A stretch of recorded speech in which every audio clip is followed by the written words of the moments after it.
So, hello everyone. My name is Becca Desai, and on behalf of FCGG, which is Faith Communities Go Green, I welcome you all. Faith Communities Go Green is one of the three initiatives of Equation.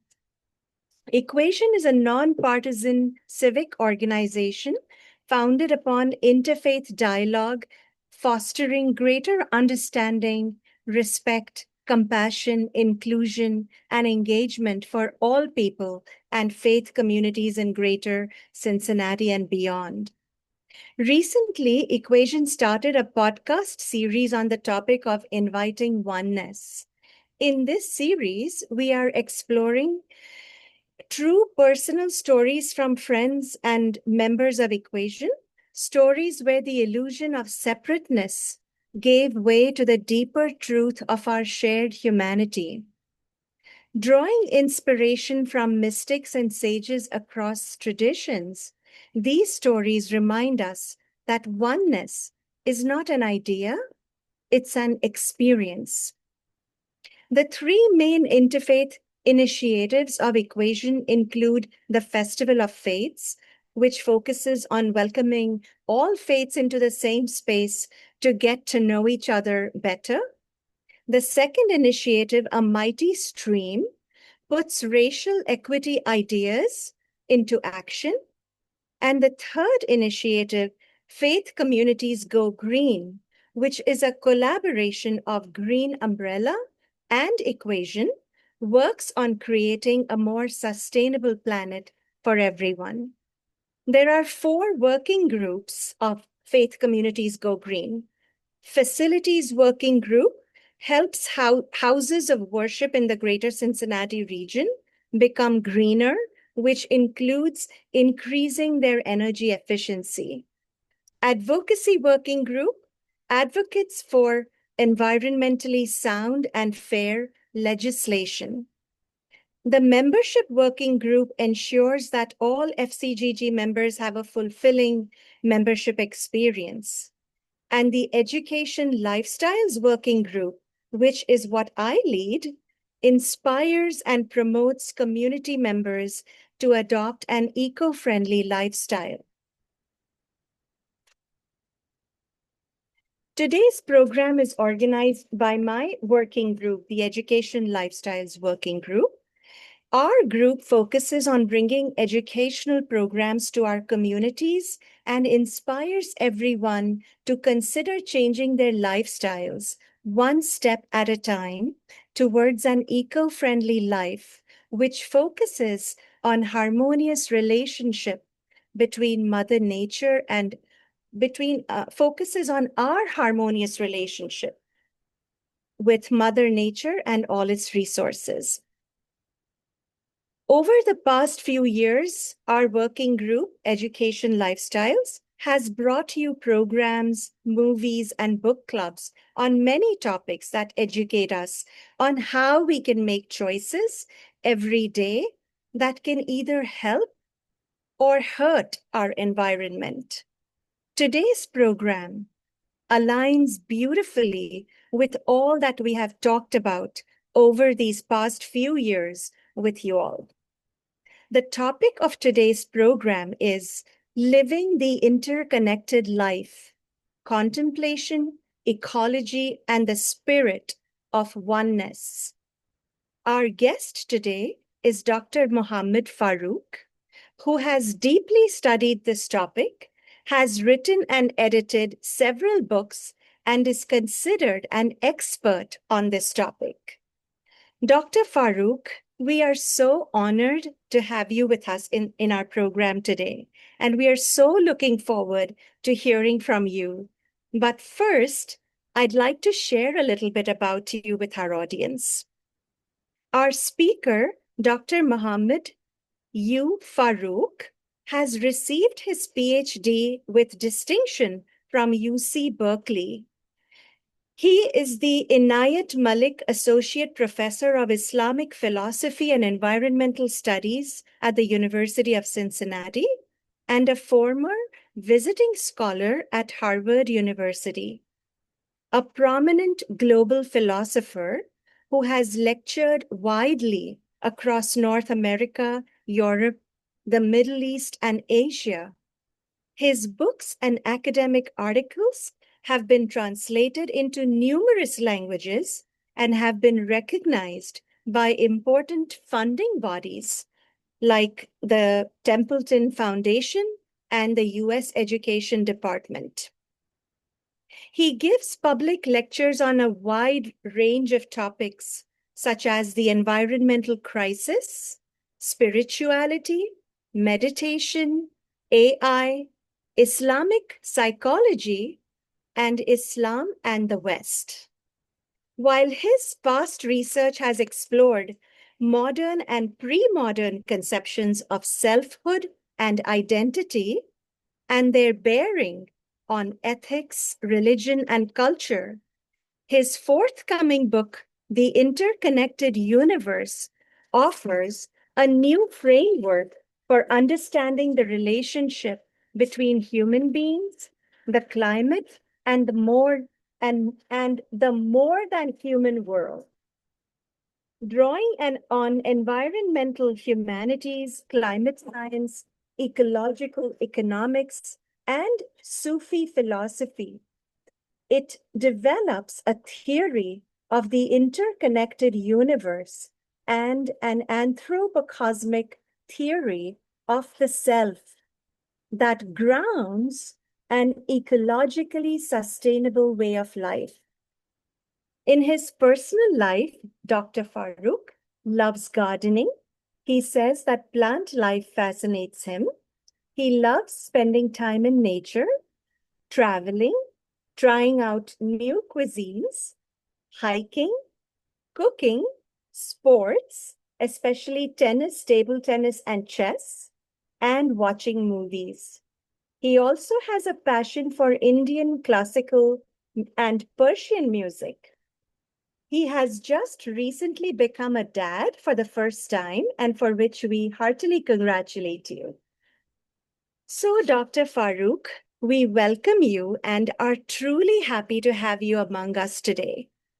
And today we hope to understand from you the difference between making conscious effort or conscious choices to act sustainably versus living ecologically, subconsciously integrating ecological values into our lives, thus making ecological living feel natural and effortless.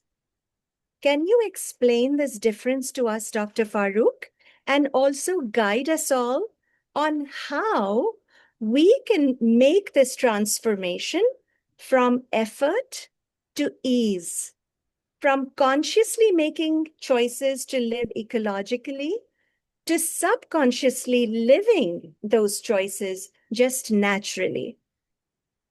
And I request you to take it from here.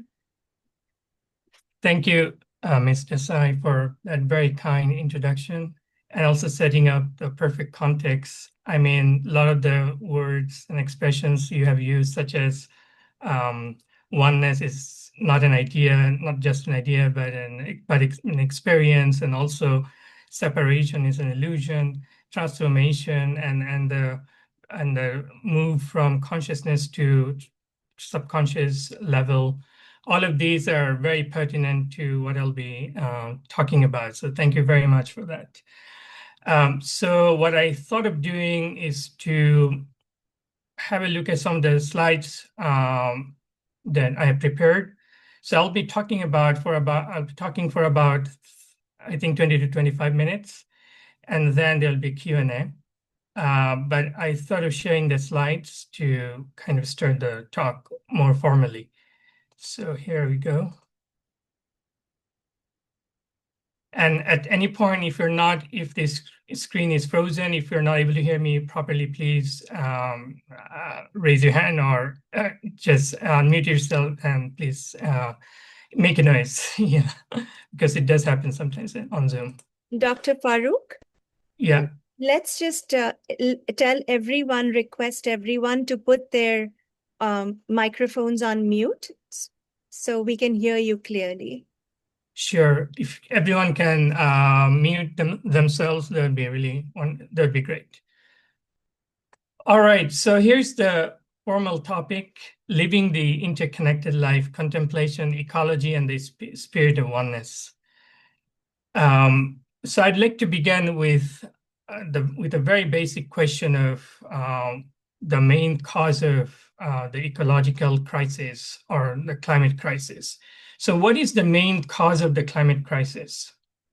Because it's only in light of, sorry, it's only in light of that answer, I believe the practices that I'm going to be talking about will make more sense.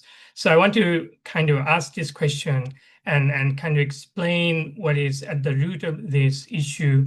And I would also like to frame it as a crisis of values, as we'll see from here. So yeah, what is the main cause of the climate crisis? I think it's a very simple answer. It does not need much thinking. It's the overproduction, overpumping of greenhouse gases into the atmosphere. So greenhouse gases meaning carbon dioxide, methane, those gases. And we all know it primarily results from human activities, especially from the burning of fossil fuels. So this is very much the general knowledge. We also know that greenhouse gases trap heat, and that is how there is kind of global warming and how it alters eventually climate patterns across the globe. So yeah, the main cause of the crisis, overproduction of greenhouse gases resulting from the burning fossil fuels. But here is a more interesting question. Why do humans burn fossil fuels?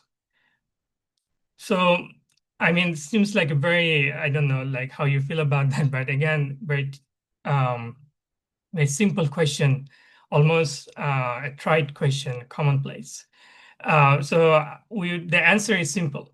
Fossil fuels provide the energy that powers modern civilization, such as electricity for homes. I mean, even to power this laptop and Zoom, and we need electricity and all. And so without fossil fuel, we'll not be having this conversation even. It also provides fuel for transportation and energy, also large scale use of coal, oil, and natural gas enables expansion of productive capacities, acceleration of industrialization, sustained urbanization. So this is all, again, it's not a very complicated answer. Why do humans burn fossil fuels? Because fossil fuels burn the energy. All right, but let's mark that word, energy.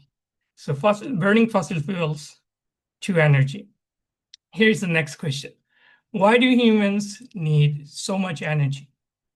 Again, we might be thinking, what kind of question is that? So obvious.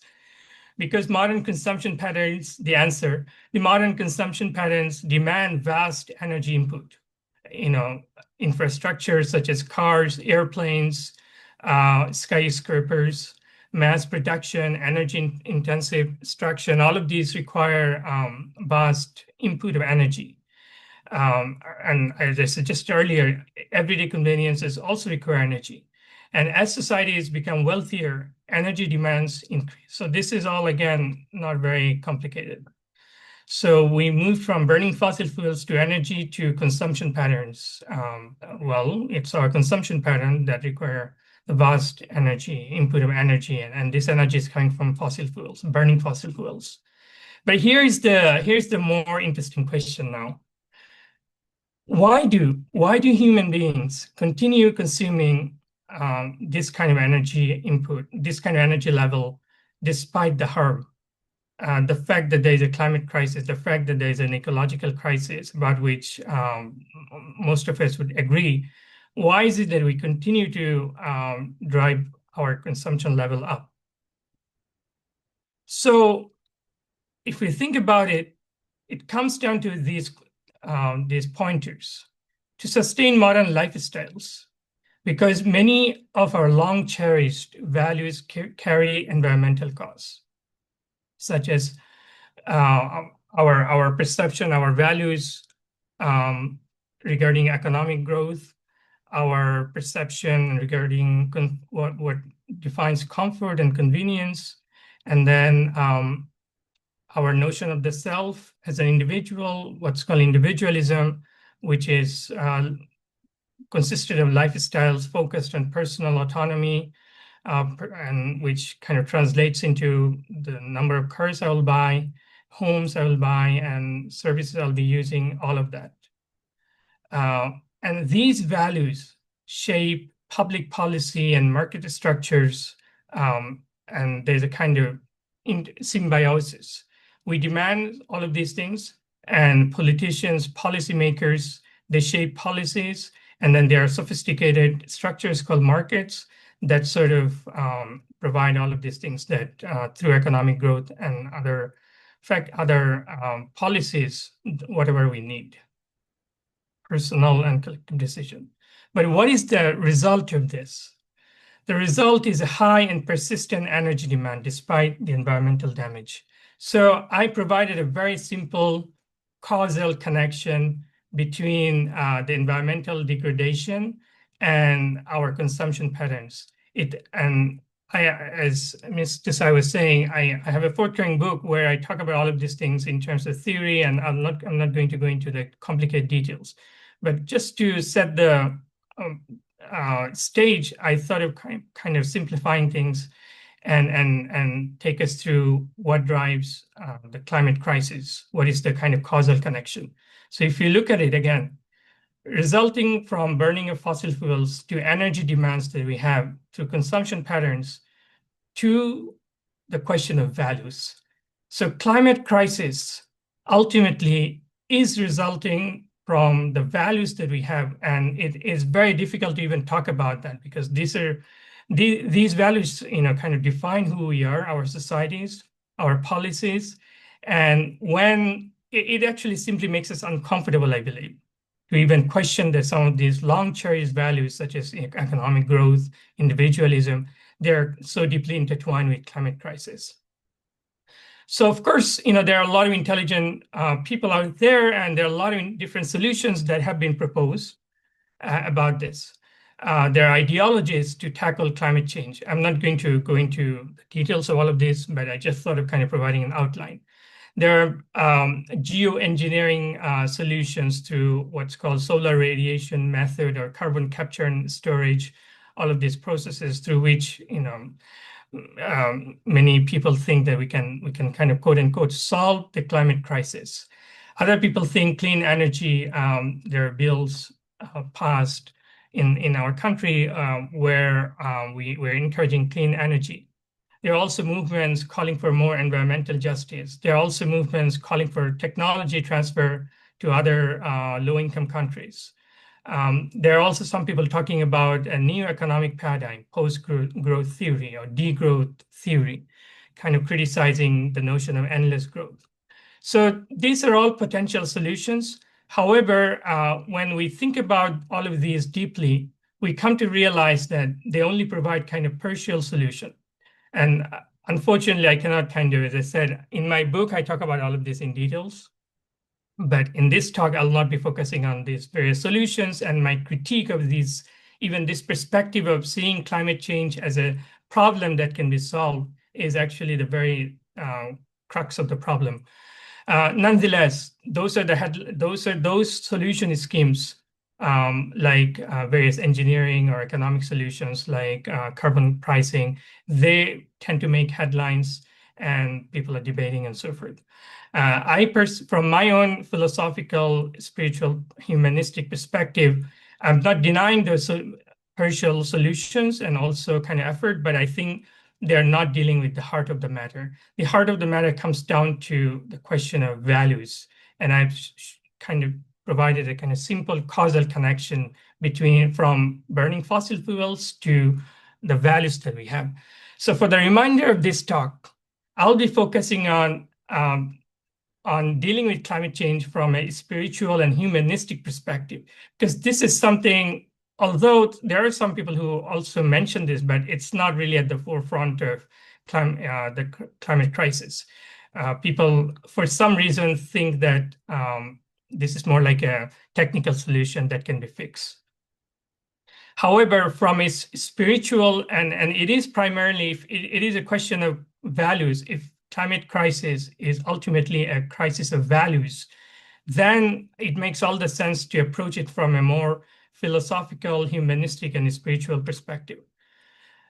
There's also this question we can come back to during the Q&A. Where do you stand in relation to all of these different solutions, perspectives? So let's talk about interconnected life, ecological living, and the set of practices that can help us deal with the climate crisis at a more practical level. So ecological living provides some kind of new ethical thinking about our relationship with the future, new ways of thinking, acting, and creating across various domains like energy, art, ethics, and social movements. So it is based on an alternative notion of human flourishing.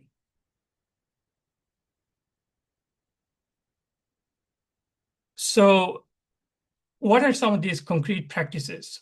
If it is a question of values, what are some of these alternative values that I'm proposing, you might ask? So in this context, I'm drawing from the rich treasure trove of Sufi tradition, which is the mystical and spiritual tradition of Islam, more than 1,000 years old. And Sufism, like other spiritual and mystical traditions, provide us with a lot of concrete meditative and spiritual practices that allow us to see the world in a different way. So in order to kind of make things simple, I decided to talk about specific meditation practices, especially meditation practices that one can practice during each day. So each day is dedicated to a transformative theme, and I'm going to be talking about those themes now. And the goal is to have this notion of unity, not actually notion, but as Ms. Desai said, concrete experience of unity with the greater whole. So the practices can be boiled down to these 6 categories: detachment, activity, harmony, beauty, love, and being. And day 7, I thought can be set aside for free meditation. All right, so let's talk about these specific meditation practices and how they can help us maybe rediscover something about the natural world and also rediscover something about ourselves, something which we have lost in the course of the last few hundred years, while through a lot of complicated developments like scientific progress, modernization, and all of this, which we kind of talk about. So, but let's kind of see where we are at this point. So there's no doubt about the question of the ecological crisis. And there is a way to interpret ecological crisis as a crisis of values. And if it is a crisis of values, then it makes more sense to talk about it from a more humanistic perspective. And here I'm drawing from the Sufi tradition, which offers all of these different practices and also ideas about the relationship between the human being and the modern human world and so forth.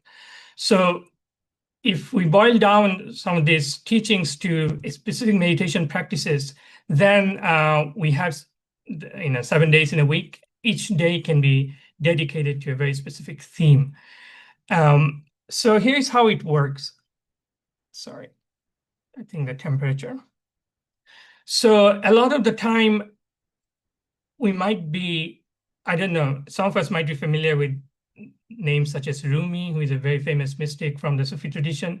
But in this day and age, when we're constantly bombarded with stuff from social media, I think terms like oneness and self-realization, meditation, these words and expressions become part and parcel of our life. However, it's one thing to sort of get to know about them on a more superficial level, and also maybe just from reading a book, and quite another to be able to sort of practice them in our day-to-day life. So that's the biggest challenge. So I come from an academic world. So when there are talks given, I have given talks at Stanford, Princeton, and I've studied some of these top institutions. When the intelligent people talk about these issues, they make it look like it's all down to ideas, as if the role that something like transformation might play is quite irrelevant. As if the way we think about ourselves and the relationship between human beings and the modern human world is sort of irrelevant. It's sort of your personal spiritual belief. So that's the mistake. Our education system as a whole, if I may kind of make that kind of blanket statement, does not equip us to kind of take a more holistic, synthetic look. And instead, it kind of encourages us to take a more problem solution approach, which has its benefits. But in this case, where we need to be able to look at the situation as a whole, if the problem solution approach or the analytic way of looking at things really does not help. So Sufism, which is based on a contemplative method, starts with contemplation. And contemplation, unlike analysis, unlike this sort of bit by bit analysis or from A to B, and B to C, those kind of logical thinking, is more based on intuition, or it's an intuitive approach. So meditation also have their specific methods, and they also have their specific context. We live in an age where we feel spirituality is deeply personal. I think I think that's not entirely true. There's definitely truth in it. It's ultimately, as one mystic puts it, it's a one journey of the one unto the one. However, spirituality, especially at the beginning, is often not very effective if there's no kind of community to support it. Community and some kind of perspective that binds the individual with nature and society is absolutely essential for most people when it comes to these spiritual practices in real terms, because it's very easy to talk about meditation and various details associated with these meditations. But I guess in this kind of setting, we're more interested to know the real life impact of these practices. We want to know how they can really make change and not just kind of sound edifying, which I mean, it has its own purposes. So yeah, let's begin with detachment. So why is the first meditation focused on detachment? And just one more word. So I'm kind of still giving a lot of introductory remarks because I'm not sure to what extent we're familiar with meditative practices and how they work. So I decided to kind of make sure that we're all on the same page. So meditations have their own kind of, some of us definitely here meditate. There are specific methods, techniques, and so forth. But as I said, they also have their communal context. They're not just personal. But beyond that, once we grasp the idea that, all right, meditation requires some kind of spiritual community, some kind of framework. Sufism is deeply connected to, it's not, I mean, Sufism is inseparable from the Islamic community or Islamic religious framework, or Buddhist meditations are grounded in the Buddhist worldview. So they cannot be separated. But once we grasp that relationship, the next step is to ask, all right, so what does it involve? So detachment at the very beginning of the spiritual life, one needs to realize that the ego is the force of impermanence, greed, and suffering. And so if we just follow the ego, it will take us to places where we might experience the quote unquote illusion of happiness. But oftentimes we'll be kind of moving in a circle. So this meditation focuses on detachment from the excess of the egoistic desires and so forth. But here is something very important that needs to be clarified as well. Detachment does not mean complete seclusion, complete separation from society. I was just saying how community is so very important. I mean, Buddhists have sanghas and Sufis have brotherhoods. And it's historically this, I mean, to this day, if you travel to Muslim countries or even in the US, it's not like there's one person practicing Sufism. It's done in a communal context, but at the same time, it is deeply personal. It is deeply up to the individual in a way. Anyway, to sort of repel some kind of misconception, I need to emphasize that detachment does not mean sort of leaving the world as a whole, complete separation from, I mean, living the life of a hermit, to be bluntly. I mean, that's not what it means in Sufism or even in most spirituality. Rather, it's an inward attitude that allows us to see, allows us to distinguish between real happiness that is associated with our real personality, our real self, and the kind of short-term impermanent happiness that comes and goes that is more associated with the ego. So if, let's say, for example, every day we're able to set aside, and again, maybe this can come up during the Q&A. When it comes to the concrete techniques, maybe it'll take too much time, so I'll not go into the details. But there are some books which I can suggest that talks about the sitting posture and the place of meditation. All of this is actually very important because I guess we're also interested to know, how does one practice meditation? They cannot simply be practiced at any moment or at any place. There has to be an ideal place. There has to be a kind of setting and so forth. Anyway, here's how meditation normally works at a simple level. If we're able to set aside, even let's say 10 to 15 minutes of our day at the very beginning of the day, let's say in the early morning or whenever we wake up, and we do our spiritual practices, and alongside we meditate on the value of detachment. So, and as we do so, it should guide some of our actions during the day. So this is an example of how detachment can be a meditation theme and can make some real life difference. Of course, there is the question of whether we think we're convinced by this explanation. For that, some kind of thinking, contemplation is necessary. As I said, if people think detachment means leaving society, which it is not, then it is necessary to kind of clarify that misconception. Anyway, that's theme number one, detachment or meditation number one for day one. How about day two? So you might recall in the slides for day two, I had activity. So first of all, let's talk about the significance of this activity and why this is a powerful meditation theme. So much of modern life is based on work that we have reached a point where I think many people would agree that work has essentially replaced traditional understanding of your meaning and belonging in the world. In fact, work, productivity, climbing up the ladder of success, careerism, these are the kind of terms that things that people want to, especially we as young people, sometimes want to know more about, and kind of they drive our passion and so forth. And again, this is not a question about no work versus 100% work. This meditation is about the right orientation toward work.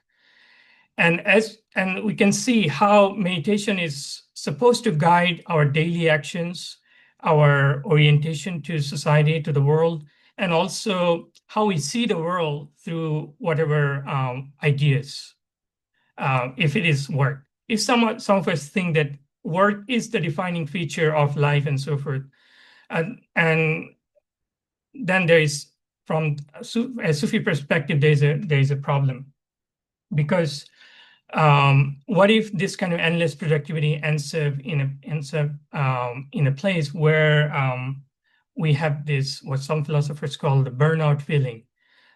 We have used our energy in such a blind way that we feel like we almost have no energy left, and people are now talking about various mental health issues and so forth. So we better ask questions about why do we work, for whom, and to what end. And again, as you can see, these questions by nature, they're kind of meditative. And again, if we're looking for real transformation, we cannot simply wish it to happen in a matter of just few days or let alone few hours or so forth. It's got to be a lifelong process. But there has to be this question of orientation. And through my humble experience of traveling around the world and teaching courses in spirituality and immersing myself in the spiritual universe of Sufism and also other spiritual traditions, and also being a student of philosophy, I would say that we often kind of confuse between theoretical aspects of things and its practical consequences or its practical dimension. It's one thing to kind of even learn about meditation, and it's quite another to practice them in our day-to-day or being able to integrate them. Also when it comes to that question of integration, there are all of these everyday challenges, specific individual challenges. But if we're able to do so successfully, then there is that hope for transformation, which has immense consequences in terms of oneness and non-separation. I'll come back to this issue toward the conclusion as we think about and linking it to climate change. So yeah, day one, detachment. Day two, activity. Day three is based on harmony. So harmony is not simply a question of personal emotional balance or calm. So harmony is more than the individual. It's a harmony, I would say it's cosmic. If we pay attention to various processes in nature, try to understand various natural processes in the universe, or even try to pay attention to the various sounds, we see that there is harmony in nature. Of course, people might point out, how about a tsunami? How about these extreme weather events? But again, it happens through a pattern. If chaos rather than order and harmony won the order of the day, I think we would have a very different view of the universe. But I can give you more concrete examples. So some of us might be familiar with Rachel Carson and her famous book, Silent Spring. Why is it that there is so much balance in nature? So Carson gives a very concrete example. She talks about the balance of nature and the idea of the resistance of the environment, while giving the example of insects. So according to scientists, insects should have kind of destroyed the world if they're kind of overgrowing and so forth. But there's kind of nice balance because, of course, there are factors like food patterns and climate factors, but there are also natural balances through kind of intermittent wars between insects out of so many other natural entities. So just to give one example. So because they're kind of fighting each other out, there's sort of balance that we actually don't have to do much except in some exceptional cases. So if we understand that there is harmony in the universe, then the next question is, why is it that I'm not harmonious? I don't feel that harmony. This is where spirituality and Sufi practices can be of so much help. So there are, these meditation practices and other practices self-cultivation that can help us to discern, sort of like a musician, dissonance of the soul. Just like a musician is able to sort of distinguish between dissonance and kind of soothing sound, we should be able to hear the inner sound of the soul. And this is an art that one has to master. And it takes this inward orientation, which meditation by definition provides. So, all right, so we can see that this is already a lot. If we are thinking about some of the values of individualism, and the notion of individuals being separate from one another and living on their own islands and thinking about their own personal preferences, this is already a huge step away from that kind of value of value concerning who we are. Because harmony implies kind of interconnectedness, a harmonious relationship between different parts. So of course, I mean, I only have a few more minutes. I think you can give you can talk about hours just to talk about harmony in the universe and how that harmony is missing in ourselves, especially in the modern age, and and the way to kind of rediscover it. But let's move on to day 6 and 7 and then conclude. But there are books which go into the detail of these meditation practices and also explain more. Day 4, likewise, is devoted to beauty. So again, the commonplace understanding of beauty reduces it to kind of personal taste or personal values. Beauty in Sufism is, yes, there's definitely a personal take on it, but it's much more than the personal. It is something objective, and it even transcends culture. Think about a serene mountain. Think about the smile of an innocent child. Why is it that people across culture, language, races, ethnicities found these phenomena beautiful? Because there is beauty, and it's also closely tied to harmony. There is beauty in the universe. So the next question is, through meditation practices, how can we sort of integrate beauty within our soul? And what to do when we feel like our ego is kind of creating a barrier. So this meditation helps us to integrate the value of beauty. And then day 5 is about love.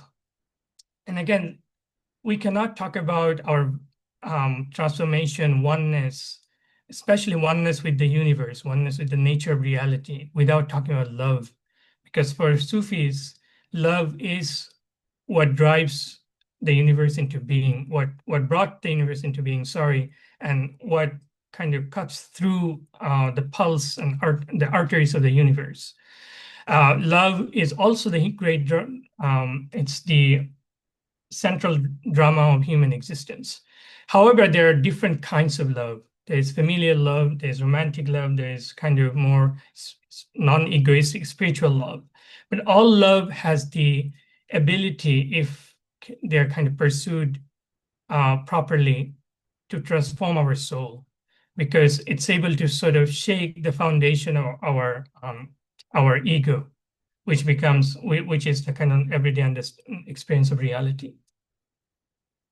So, yeah, we should reflect which love shaped our soul, what pain transformed us.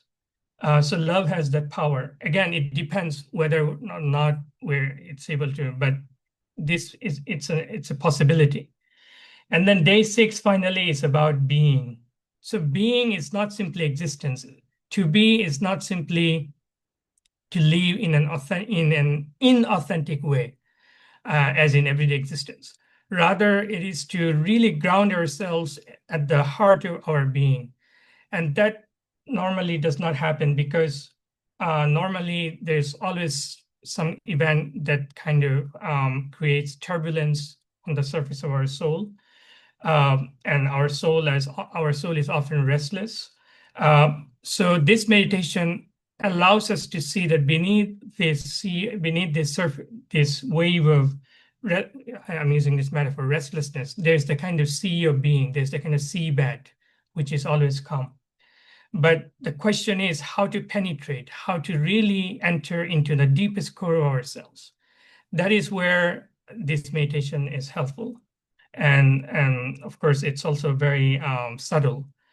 Finally, day 7 is no meditation, free meditation. It's about going with the flow, not thinking, giving oneself a rest and simply let everything be, and sort of freely integrate all other teaching. So this 7 day cycles, if it's continued throughout the year and then year after year, then according to Sufism, this is what is able to provide transformation. So let me conclude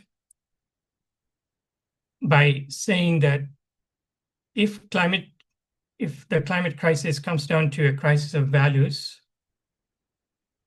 then we should rethink our conceptions of the self, rethink the relationship between the self and the climate and the modern human world.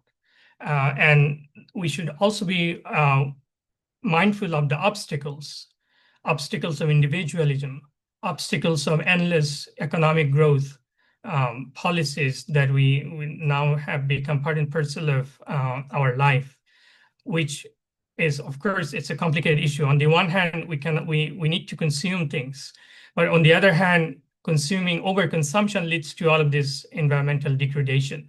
So what is the right way to achieve this trade-off? So simply economic or policy level solutions or technical solutions will not do. That is what I'm talking about.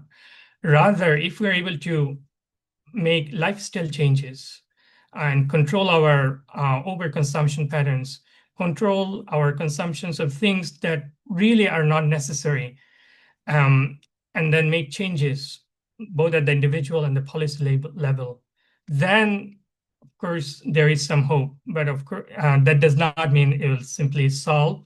It will help us reorient toward a new future. So that's the part that you can connect when it comes to these Sufi practices and how they can help with climate crisis. But interesting enough, even if there was no climate crisis, would Sufis not practice this kind of meditation? The answer is, of course, they would practice, because for them, that's natural thing to do.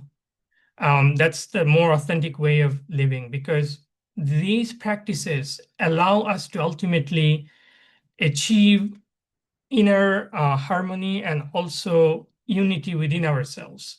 It allows us to kind of transcend the limitations of our ordinary egoistic existence that is at the root of separation, at the root of some of these really destructive notions, such as thinking of nature as a resource to be utilized, thinking of nature as something like a giant machine, and human beings also some sort of machine, as some scientists are saying, we're just biological machines. I mean, what is the basis of that?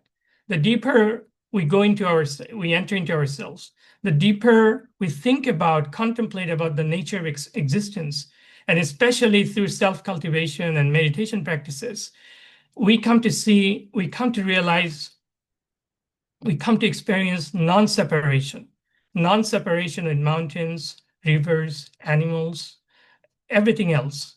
They don't appear as if, they're kind of just mountains. They're experienced more as one's body and self. And this is very lot. And from this, we can sort of connect this back to the climate crisis again.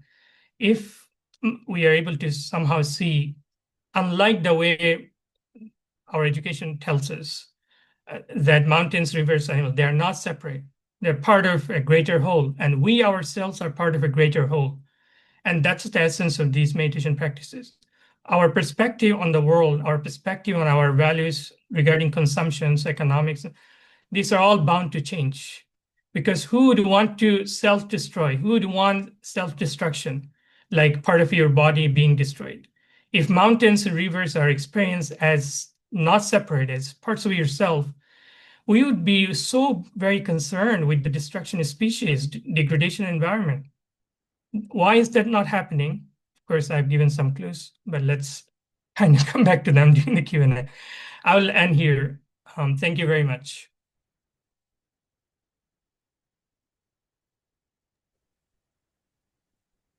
Thank you so much, Dr. Faruque. You've given us so much to think about and beautiful thoughts. So we'll open up the meeting to everyone. So if you have any thoughts, comments, what came in your minds when he was talking? What would you like to share? What would you like to ask? We have set aside a few minutes just for you to talk with Dr. Faruque.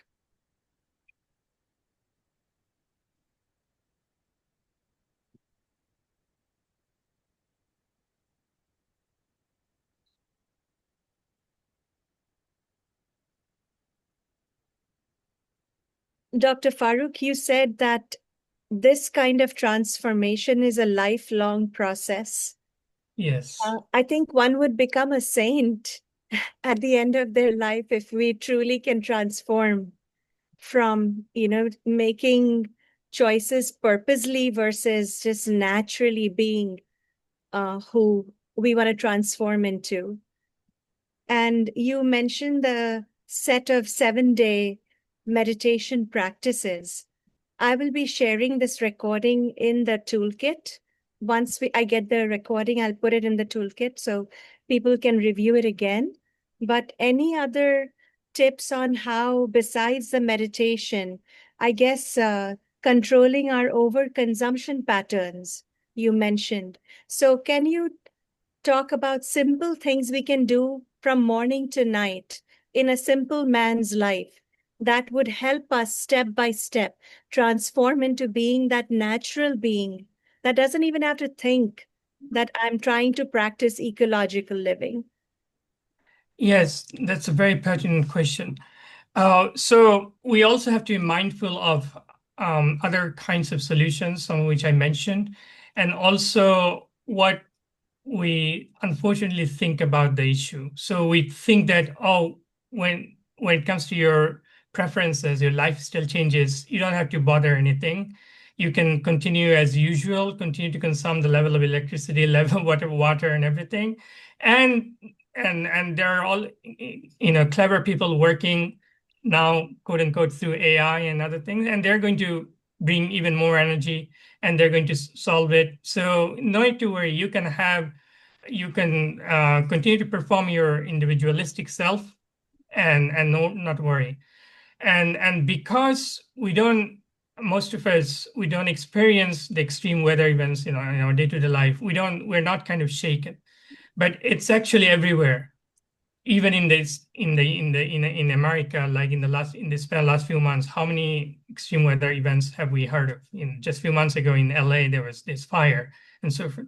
But we live such a complex world, constantly bombarded with images after images.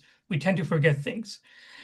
So the first step is to realize, to convince ourselves that something has gone wrong with the way we have been living our life for the last few hundred years. Yes, we managed to tell ourselves a really nice story of progress and all of this, and definitely there were some of those things. However, it cannot be business as usual. And if we are mindful of all the data. So that is when it comes to spiritual practices, what they do at bottom is that they make you more self-aware. They make you more mindful of everything. And why is that? Because who am I? I'm not just an individual completely secluded, separated through my screen, through my nice shelter and modern from the rest of the world. For some reason, we especially people living in the cities, in urbanized areas, we kind of convince ourselves that that's the kind of definition of life and the self. But just take a step back and pay attention to other forms of life, such as the lives that still indigenous people live around the world, including in this country. How do they relate to nature, to their surrounding, to the environment? Very differently. How do they define themselves? As an individual with their personal choices, preferences, and again, that has its place, or some in a different way, in a more relational way. Human beings are defined in a relational way with animals, their nature, weather, and so forth. So that's extremely important to kind of realize. The more we realize that we are part of a greater whole, this mountain out there, that nature out there, it's somehow there's a deep connection relation. It's not simply a potential piece of furniture when I look at the tree out there. It's not simply a resource meant for economic development. And again, we can convince ourselves with all sorts of complicated economic paradigms. But at the end of the day, they will give us some level of material comfort while making this kind of global crisis. So the more mindful we become, automatically, I think we will be able to notice. For example, the level of water we consume, the way we turn on the faucet, even something as simple as that can be helpful when it comes to saving water, for example, or leaving electricity, your computer switched on for the whole night when it's really not necessary. There's so many things, honestly, if we look around, just around our room, I think we should be able to do that, which should help us conserve energy. So yeah, there are many things. And then spiritual practices like fasting. So Muslims, I mean, Christians, Jews, and it's in every religion. There are in various forms of fasting. And again, what is the purpose of fasting? It's not simply some kind of health benefits, which is there too. It helps us to sort of see the value of detachment and opens another window into ourselves, which is not based on kind of material comfort and satiation. So once, if we are able to develop this intuition, very important intuition, that our sense of well-being, sense of happiness, it's not just dependent on material gadgets, on acquisition of things, accumulation of material wealth and so forth. It's only partly dependent on that. There's actually deeper sense of happiness that can be derived through self-contemplation, through self-cultivation.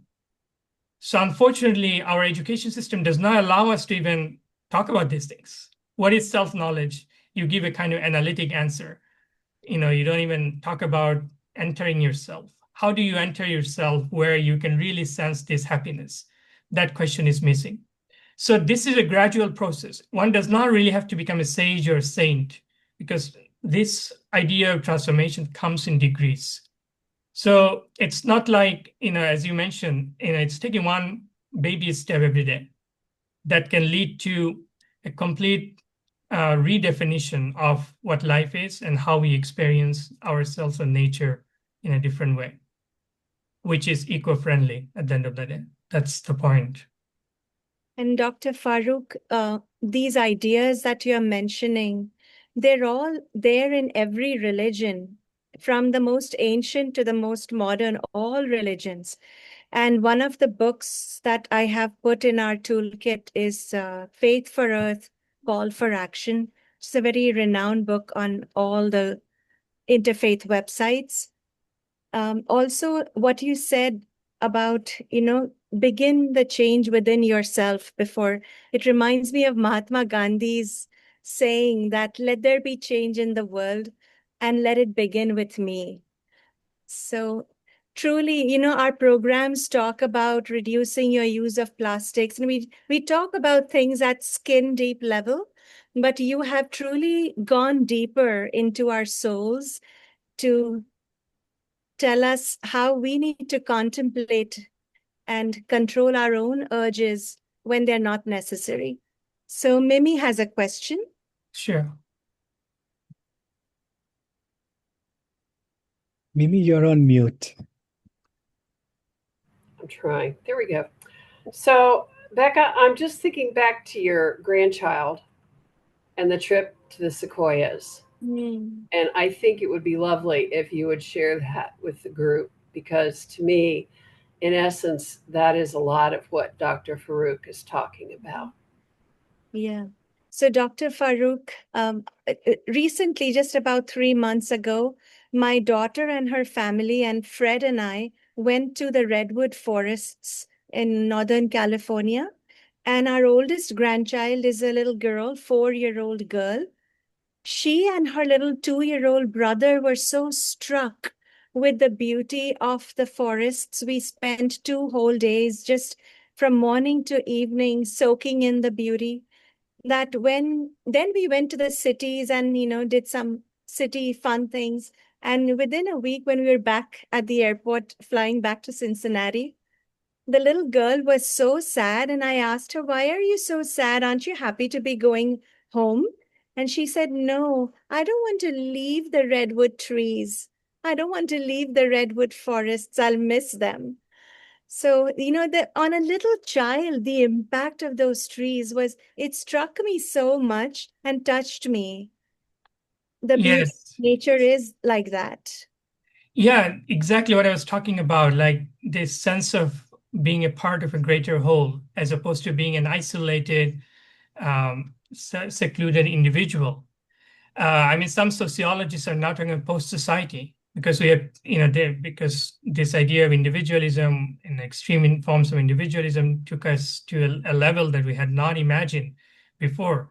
That does not mean that you completely lose your sense of personality or personal self. I think it's not that. For me, the self is multidimensional. As I said, spirituality is deeply personal at one level, but at the same time, it is about interconnectedness, non-separation. And this non-separation cannot happen if we just think that we can do meditation practices by sitting in the corner of our house. That itself requires a framework, community, and support. But once that is there, we have to also realize we cannot hope to realize non-separation or oneness of spirit unless we have achieved that kind of or experienced that kind of unity within ourselves. Unless we have experienced that unity within ourselves, we will not be able to experience that unity around us. And because modern life has given us so much comfort and so forth, but it has also taken away that sense of unity from us, the connectedness. I mean, this is obvious. People, what you just described in relation to your grandchild, that is exactly the experience of indigenous people in general, which I just mentioned. They're astounded when they hear of all of this conception of the individual, the self, as something separate. But that is at the heart of our education, a heart of our ideology and culture and so forth. For us, the idea is that nature and humans, they're kind of already separate.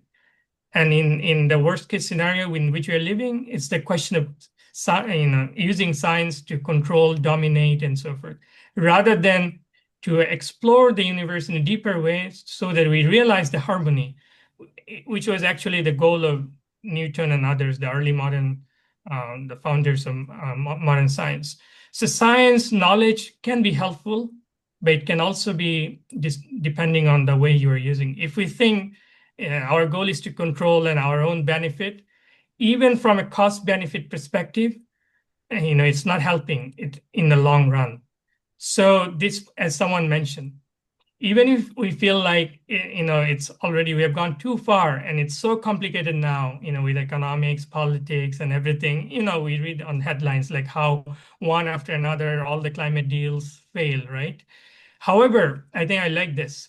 Even if I may quote Crystal, she says, even if we feel like one person cannot make a difference, living a more connected and intentional life is better for our mental health. I think that energy is important for our community. So, I mean, sometimes people become too frustrated in the face of all that. But, it's a perfectly win-win situation. A spiritual life leading to interconnectedness, non-separation. It's a win-win situation. There's nothing to lose in the end. Dr. Faruque, can you suggest some books for our working groups book clubs? Yes, sure. So for Sufi meditation practices and more about how Sufis talk about love, beauty, and harmony, there's so many books, but I can suggest 2-3 good books. The first one would be a book by Syed Hussein Nasser. It's called The Garden of Truth. So if you just Google Garden of Truth, it will show up. And then there's another book talking about the specifics of Sufi meditation practices. It's called Sufi Meditation and Contemplation by Scott Google. And there are many books on Sufi theories of love and beauty. I recommend William Chittick and his many books, one of them being, I think it's called Divine Love, something like that. So love and beauty, these values play an extremely important role in Sufi meditation and spiritual life. Dr. Faruque, I have a question. Sure. Do you have any example of where a society or a group of people have practiced what you talked about and they made a change in their lives? Yes. So as I was saying, Buddhists have sanghas. The monks live in mountain sanghas or other places. Sufis have similarly brotherhoods. So Sufism originated with Islam, as we know, and it's kind of inseparable from the larger Islamic religion. And there is something called Sufi brotherhoods, like a group of people living together. Living together does not mean sharing the same apartment or something, but having a community relationship. So this has been going on for the last, Sufi brotherhoods are found across the world. And there are Sufi brotherhoods even now in our own day and age in Americas, everywhere. So I would say even in Ohio, there are people who are practicing a more spiritual life. But spiritual life is something that can be integrated into your day-to-day practical life, or your work life, whatever. But you are living more inward, inner life. So it does not mean that other people would, if they don't pay attention or don't know you, they will not understand. So it's not like living the life of a monk. It's still living in society, but living more inwardly, living a more intense inward life. For that to happen, we need to rearrange the furniture of our mental room and orientation through, some of the things I talked about, like who am I, what is my relationship, and what is the role of work in my life? Is success the end game, or no? Life is much more than the current notions of success. Those kind of values. So a person through effort can integrate these values, and I know for sure that it's not just in Sufism, with other spiritual communities too. Buddhism, for example, people are living a more spiritual life, and they're more calm. They're not reactive like more religious people sometimes, because sometimes you have to make the distinction between religion and spirituality too. Spirituality is not necessarily equal to religious life, although it's not opposed to religious life by any means, but it's more about inward orientation. Thank you. Would anyone else like to ask any questions before we wrap up?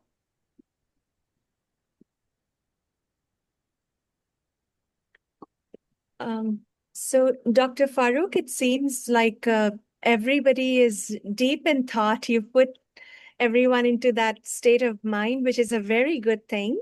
Thank you. How would you like to leave us with some closing thoughts which will stay with us and which we can use every day, remembering your words and acting upon them? Yes, my humble thoughts would be to say that it's never too late to start the process of transformation, the individual transformation. It can start with baby steps.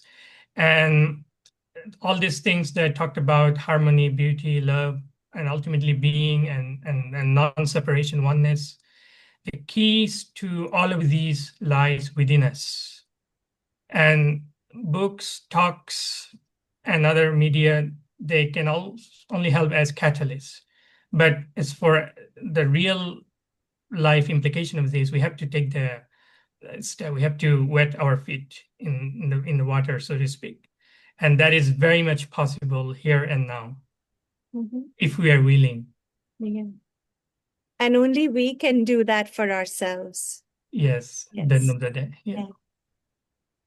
Thank you so Thank you. much. Yeah, thank you so much for all the wisdom and the thought-provoking things you said to us.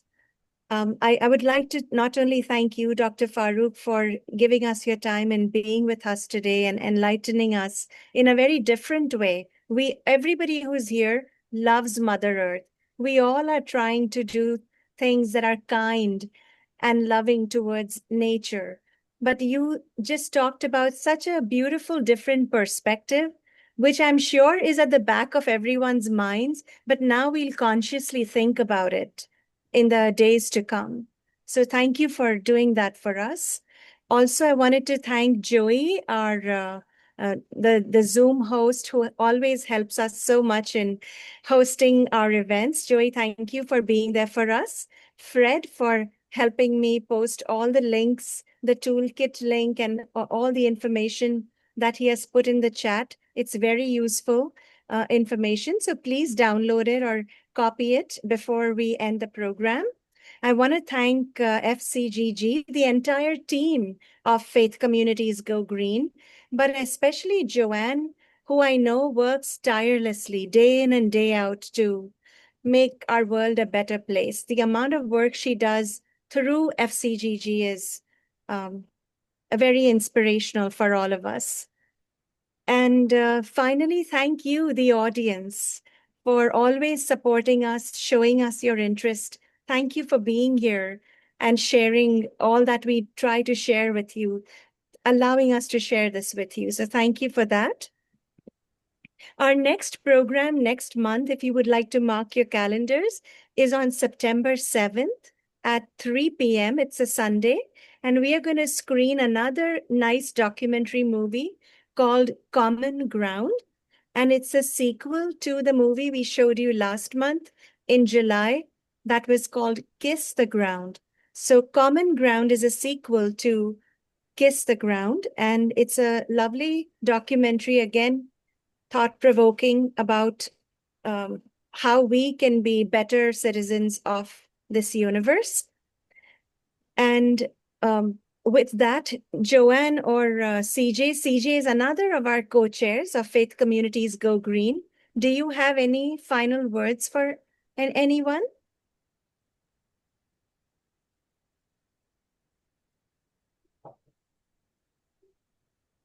Just to say thank you very much. I'm sorry I was late, but I will go back and look at the very beginning. I was so looking forward to this. Yes. And I think you've offered some wonderful ideas. And you made me think of, I do some work in Africa, and they use the concept of Ubuntu, and it's I am because we are. Yes, yes. Yes. And the indigenous peoples believe that, remember, when you take anything from Mother Nature, that it is not ours. We are only borrowing it for a little bit that we are here on earth. We have to leave the rest for all our future generations. So thank you for putting us in that mindset of think about simplicity and minimalism, unnecessary wants in life. So I'm so grateful because I love this kind of thinking and practicing it. And I'm sure everyone here also loved what they heard. And I hope that you all will practice it in your lives. So with that, I'll wish you all a wonderful weekend ahead. Thank you once again, Dr. Faruque. Enjoy your baby. Thank you so much. Yeah, you're a new dad, so have fun with your baby. And thank you so much. Hopefully we'll meet again soon, Dr. Faruque, at one other such program. Thank you. Sure. Good night, Looking everyone. forward. Nay. Good night. Right.